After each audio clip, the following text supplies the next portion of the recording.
बिस्मिल्लाहिर्रहमानिर्रहीम। अस्सलाम वालेकुम नाज़रीन, ताज़ा तरीन सूरत हाल में खुश आमदीद। ख़वातीन और हज़रात, आपको बताएं कि कराची में चलने वाली तेज़ हवाओं और तूफ़ान ने कराची के मुख्तलिफ इलाकों में बड़ी तबाही मचा दी।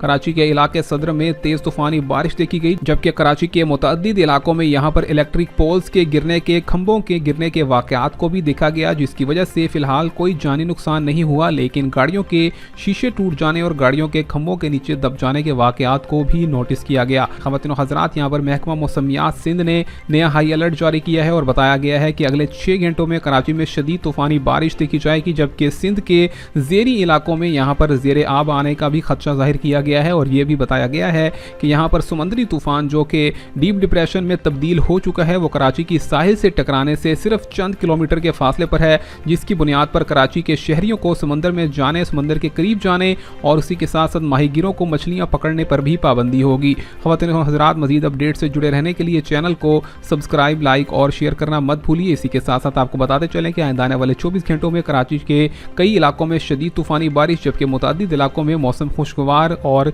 यहाँ पर तेज़ हवाओं के साथ गरज चमक का इम्कान ज़ाहिर किया गया है। मज़ीद मालूमाती अपडेट से जुड़े रहने के लिए चैनल को सब्सक्राइब, लाइक और शेयर करना मत भूलिए।